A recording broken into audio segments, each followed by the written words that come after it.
बहुत अजीज मित्र, जब से पार्टी शुरू हुई थी, उससे भी पहले 2017 से इस आज़ाद समाज पार्टी को भीम आर्मी की नींव रखने वाले बहुत ही सम्मान योग्य निजाम चौधरी जी, मेरे साथ नोएडा संजय नागर जी, हमारे जिले के जिलाध्यक्ष भाई बबलू चौधरी जी, हमारे भीम आर्मी के जिलाध्यक्ष भाई रजत जी, जो हमारे नीरजपुर बड़ा गांव है, जो आपने सुना हो, वहाँ नंदकुलक्ष्मी और वहाँ कोई नशा भी मुझे लगता है कि नहीं करता, एक ऐसी मिसाल पेश करने वाले वहाँ के हमारे नौजवान और युवा क्रांतिकारी नेता मोनू गुजर जी, हमारे जो जिले की ये टीम है, प्रवीण बालियान जी, जिला कोषाध्यक्ष जी, रोहित तारला जी, पंकज किंग जी, हमारे संचालक कर रहे राहुल वालिया जी, गौरव तेजियान जी, राजपाल जी, हमारे विधानसभा के अध्यक्ष कपिल मोनिश जी, सुशील भाई, प्रयास जी, अरुण और हमारे भगत गुजर जी, हमारे मीरापुर गांव के हमारे बहुत अजीज भाई साथी रवि कारी जी, जो अपने यहाँ आज इस प्रोग्राम में आए हुए हैं, खाब आलम जी, प्रदेश कोर कमेटी के संजय यादव जी, सेवा नागर जी, जोगिंदर भाई, हारूफ बेग जी, परविंदर योगी जी और मंसूरू भाई, सभी का स्वागत है। और विशेषकर इस प्रोग्राम के आयोजक भाई सोनू विधोड़ी जी, जिन्होंने प्रोग्राम और सदस्यता अभियान रखा पार्टी का, उनका भी आभार और धन्यवाद। बोलते नहीं है लेकिन बोलना सिखा देंगे, ये फैक्ट्री है। आजाद समाज पार्टी भीम आर्मी एक पार्टी नहीं है, एक प्रोडक्शन कंपनी है। बिना धन्ना सेठों के धनबल की राजनीति को खत्म करके नौजवानों को, युवाओं को अपने समाज के लिए, गरीबों के लिए, किसानों के लिए, मजबूरों के लिए, मजदूरों के लिए एक प्लेटफॉर्म है कि इसमें आके लोग आवाज बुलंद कर सके अन्याय के खिलाफ, जाति के खिलाफ। आप सबने सदस्यता अभियान रखा।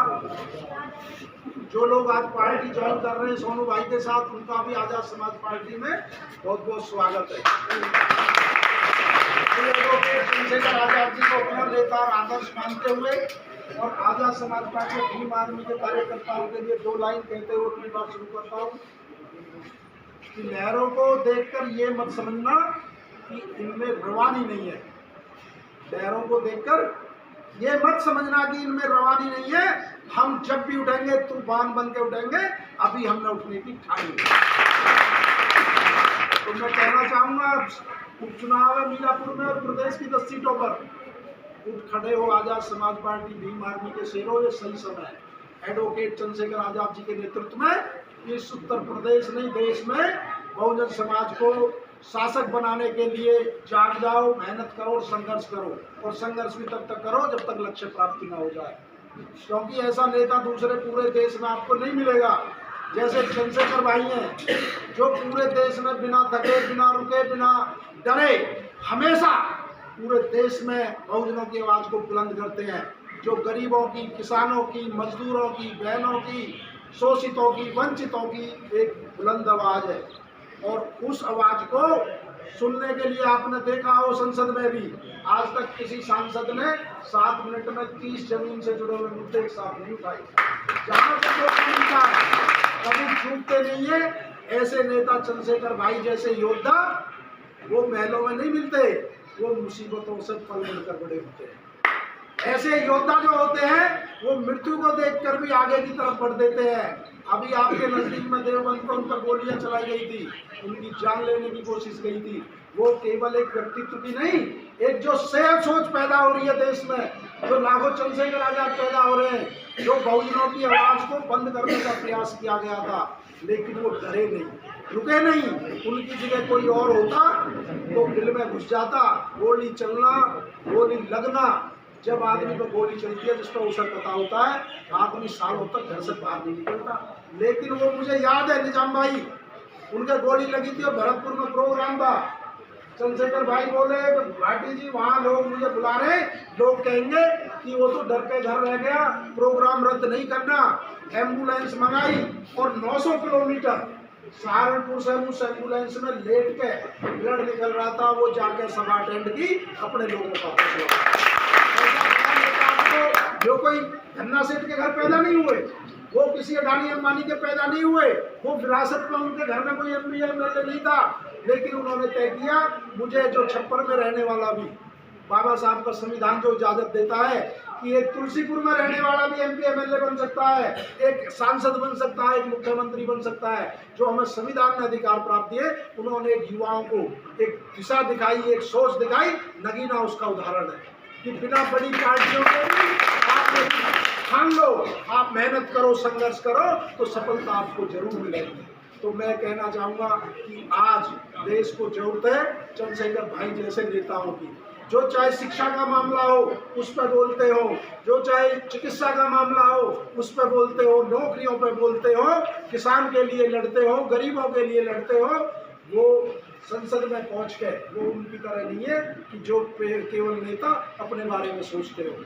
आज की राजनीति क्या, लोग धन कमाने के लिए उसमें आते हैं, अपना घर भरते हैं और चुनाव जीतने के बाद फिर धन कमाते हैं। जो जनता है, जो वोट देती है, जो उनमें आशा देखती है, जो सोचती है हमारा कुछ भला होगा, हमारा कुछ परिवर्तन होगा, लेकिन नेता अपने बारे में सोचते हैं। लेकिन आजाद समाज पार्टी और भीम आर्मी ये हमेशा बिना सत्ता में रहते हुए सत्ता से टकराती है।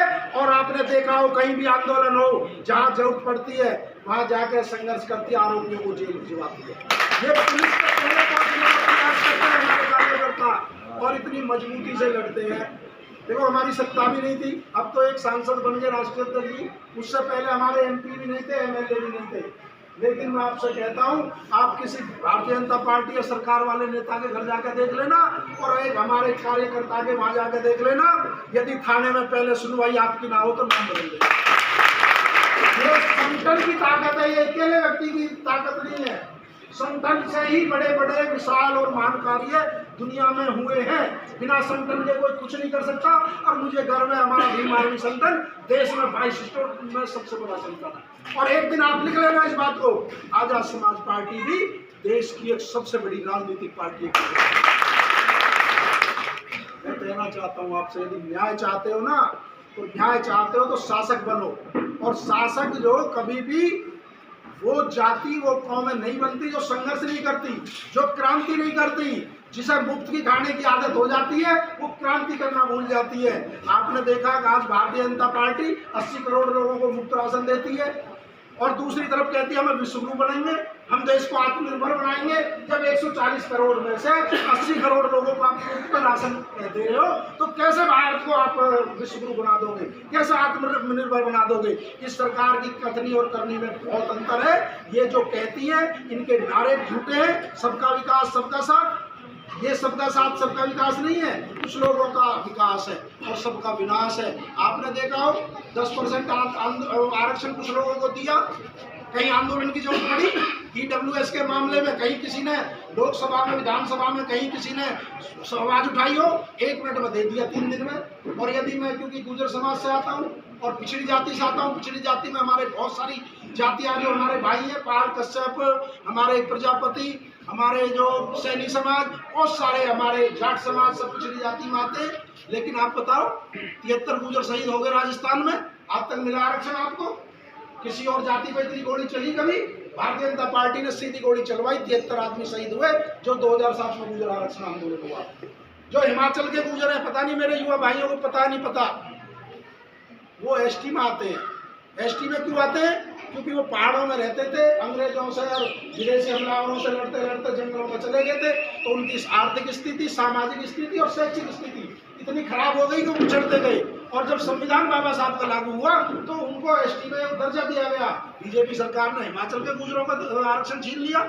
जम्मू कश्मीर के जो विदूड़ी, खटाना, चेची, कसाना गोत्र के मुस्लिम गुर्जर हैं, उन सबका आरक्षण छीन के बड़ी जातियों को दे दिया। तो क्योंकि मैं ये बात क्यों कह रहा हूँ, ये भारतीय जनता पार्टी ये पिछड़ों की, गरीबों की, किसानों की, सबकी विरोधी पार्टी है। आपने साथ देखे थे 700 किसान शहीद हुए, 13 महीने आंदोलन चला, लेकिन एमएसपी की गारंटी दी तो नहीं। मजदूरों के लिए ऐसा कानून बना दिया कि अब परमानेंट मत करो, किसी कंपनी में चले जाओ। नोएडा में 24,000 कंपनी है, लेकिन परमानेंट नहीं करता कोई, अब कैजुअल रखते हैं 3-3 साल। और फिर ब्रेक दे देते, फिर 3 साल कैजुअल। सरकार ने कह दी तुम परमानेंट करो ही मतलब, क्योंकि इनको फंड बोनस देने पड़ेंगे, इनको पेंशन देनी पड़ेगी, इनको और तुम्हें सुविधा देनी पड़ेगी। तुम जितने जवान है इतने ड्यूटी लेते रहो, 40 साल के बाद कह देना कि अब ओवर एज हो गया, अब इसकी नौकरी नहीं लगेगी। तो मजदूर विरोधी, किसान विरोधी, गरीब विरोधी, दलितों के आरक्षण यदि बात की जाए उसके पीछे पड़े हुए। यदि संविधान की बात, संविधान तो सब जातियों के लिए, संविधान को खत्म करना चाहते, लोकतंत्र को खत्म करना चाहते। और यदि मैं जिस जाति में मैंने जन्म लिया, मैं गुर्जर समाज की बात करूं, गुर्जर समाज ने सबसे ज्यादा वोट भारतीय जनता पार्टी को दी और बिना मांगे दी, लेकिन इन्होंने सबसे ज्यादा इतिहास की यदि चोरी हुई तो भारतीय जनता पार्टी के समय में। ग्वालियर में जो हमारा बाप दादा, हमारे गुर्जर सम्राट मीर को 3 में ढका हुआ, आप कैथल चले जाओ, जो गुर्जर पट्टिका उस पर बीजेपी सरकार ने उस पर टेप लगवा दी। हिमाचल के गुर्जरों का आरक्षण छीन लिया, जम्मू कश्मीर के गुर्जरों का आरक्षण छीन लिया। अरे हम तो कुछ मांग नहीं रहे तुमसे, जब भी तुम हमारा कम से कम इतिहास छोड़ दो। सहारनपुर की गुर्जर गौरव यात्रा कौन भूल जाएगा? औरों को तो परमिशन दे रहे हो तुम, हम तो किसी जाति के खिलाफ नहीं है, ना किसी का विरोध करते। तुमने परशुराम जयंती भी मनवाई, हमें कोई दिक्कत नहीं। तुमने पृथ्वीराज उसकी क्या नाम, महाराणा प्रताप की जयंती मनवाई और आचार संहिता में मनवाई। और जब गुर्जर अपने महापुरुषों की यात्रा निकालने गए तो कहने लगे परमिशन लाओ, परमिशन नहीं देंगे। हमने भैया बिना परमिशन के निकाली। देखो हमारे बाप दादाओं ने जब देश की आज़ादी के लिए फांसी पर लटक गए और एक एक नहीं 100 की संख्या में लटक गए, तो हमें किस परमिशन की जरूरत है? हमने तो कह दी भैया DMSSP से कि हमें कागज के टुकड़े की जरूरत नहीं है, और यूजर निकालेगा, जो तुम पे वो कर लिया, जो हम पे होगा हम करेंगे।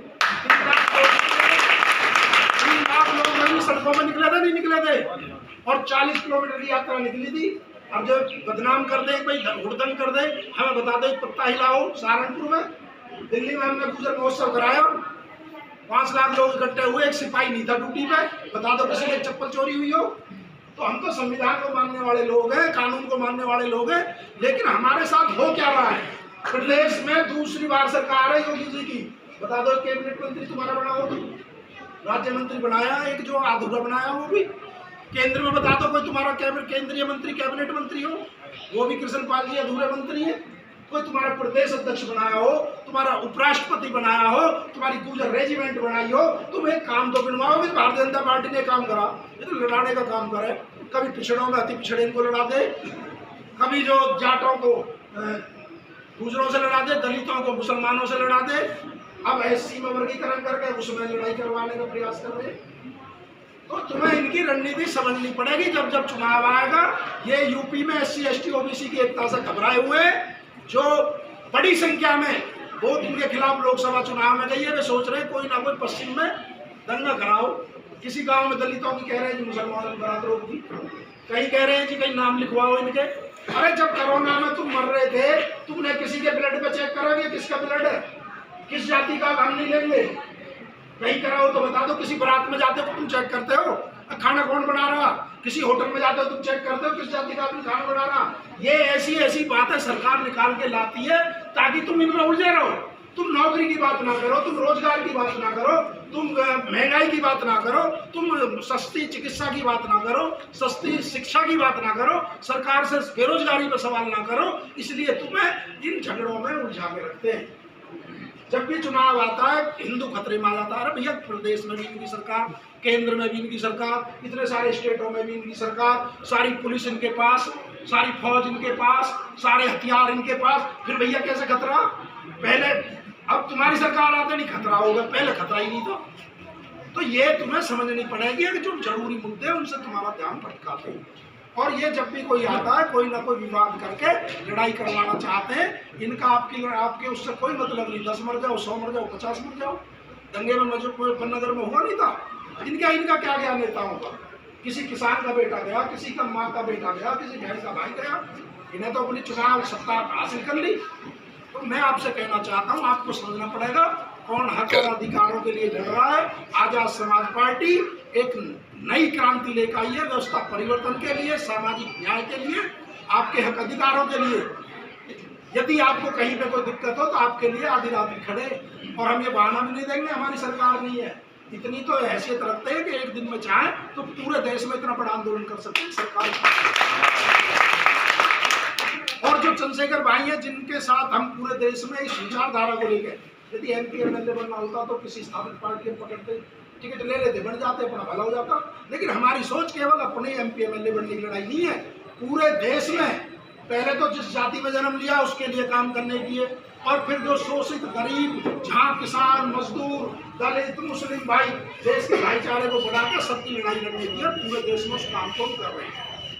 सैकड़ों के भाई से लगे, जेल गए, हम भी उनके साथ कितने सारे मुकदमे तुम्हारे भाई के लिए, क्योंकि आप सबने आज यहाँ मुझे मौका दिया आने का, मैं बहुत बहुत धन्यवाद देता हूँ। और अंत में केवल ये बात आपसे कहना चाहता हूँ कि आपका खून हूँ, आपका भाई हूँ, आपका बेटा हूँ।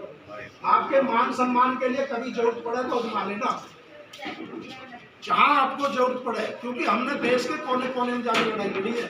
जम्मू कश्मीर में जहाँ पुंछ, राजौरी, अनंतनाग, वहाँ भी समाज को जरूरत पड़ी तो वहाँ भी साथ साथ दूजा का आंदोलन करा। ग्वालियर में हो, चाहे राजस्थान हो, चाहे हिमाचल हो, चाहे यूपी हो, चाहे सहारनपुर हो, चाहे खतौली हो, जब जब आप आवाज लगाओगे आपको निराश नहीं करेंगे। आपके मान सम्मान के लिए आपका जहाँ पसीना गिरागा वहाँ खून भी देने को तैयार है, और आपकी पगड़ी को भी नहीं झुकने देंगे। और ये जो पार्टी है ये एक आंदोलन समझो इसे, इसमें ऐसे लोगों को आगे लाना है। हमारा जैसे सोनू भाई नहीं बोलते और भाई नहीं बोलना चाहते, जब तक बोलोगे नहीं ना तो ये और लोग तुम पर राज करते रहेंगे। अपने हक अधिकारों से बोलना सीखो, अधिकारियों के सामने बोलना सीखो। वो हमारे टैक्स के पैसे से तनख्वाह लेते हैं, उनका दायित्व है शांति व्यवस्था कायम करना, जनता को कोई परेशानी ना हो उसकी बात सुनना, जहाँ जहाँ परेशानी है उनका निराकरण करना। तो तुम्हें तो उनकी नज़रों में नजरें मिला के उनसे बात करनी चाहिए, लोगों के काम कराने चाहिए। वो हम पर राज करने के लिए नहीं है। अब राजतंत्र नहीं है देश में, अब लोकतंत्र है और देश संविधान से चलता है। तो अंत में, क्योंकि ये सरकार तो गूंगे बहरों की है, 2 लाइन कह के अपनी बात समाप्त करूंगा कि जो तार है दुनिया का उस तार से बोलो, और ये बहरों की सरकार है, जरा जोर से बोलो। और हमेशा आपके लिए तत्पर है, और जो लोग उन्हें आज ज्वाइन कर रहे हैं उनका दिल की गहराइयों से धन्यवाद, स्वागत, उनको बधाई। जी भाषण बाद में कराना, धन्यवाद।